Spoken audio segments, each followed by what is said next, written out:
ezanın.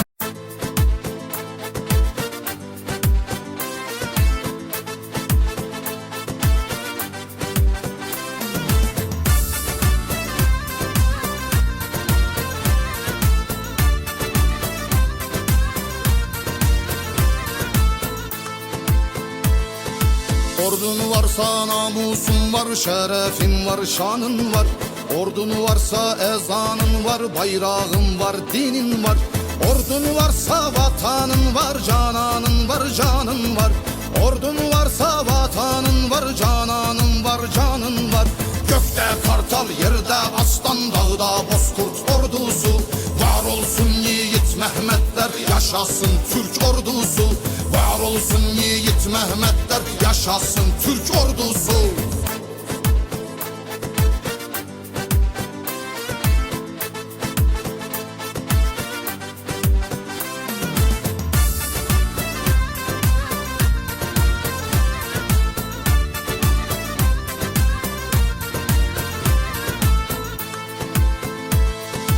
Mavi bere, bordo bere, dağları yıkar geçer.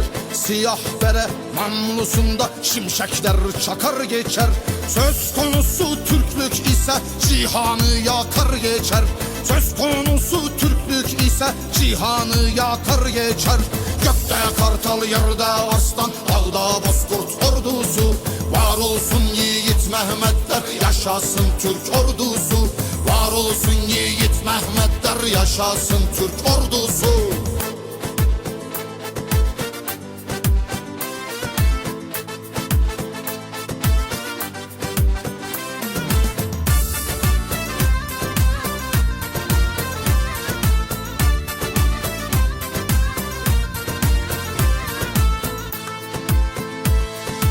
Ay yıldızın gölgesiyle süslenir seferleri.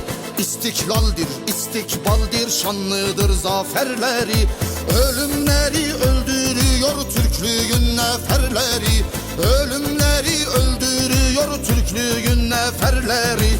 Gökte kartal, yerde aslan, dağda bozkurt ordusu. Var olsun yiğit Mehmetler, yaşasın Türk ordusu. Var olsun yiğit Mehmetler, yaşasın Türk ordusu.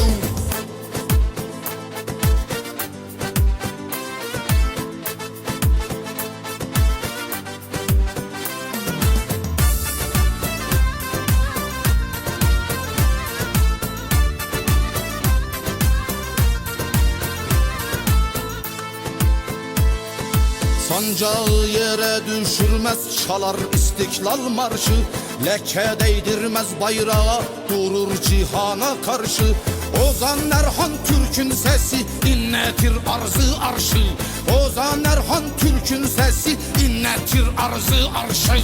Gökte kartal, yerde aslan, dağda bozkurt ordusu. Var olsun yiğit Mehmetler, yaşasın Türk ordusu.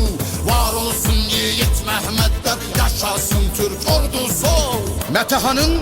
Metehan'ın sesi gelir çağların ötesinden. Korkar deniz, kara hava, Türklüğün öfkesinden. Titrer dağlar, yarılır yer Mehmetçiğin sesinden. Gökte kartal, yerde aslan, dağda bozkurt ordusu. Var olsun yiğit Mehmetler, yaşasın Türk ordusu. Türk Tanrı'nın kılıcıdır, yiğitliğin timsali. Zalimin üstüne kopan bir kıyamet misali. Gösterin hani nerede, dünyada yok emsali. Gökte kartal, yerde aslan, dağda bozkurt ordusu. Var olsun yiğit Mehmetler, yaşasın Türk ordusu. Gökte kartal, yerde aslan, dağda bozkurt ordusu. Var olsun yiğit Mehmetler, yaşasın Türk ordusu. Var olsun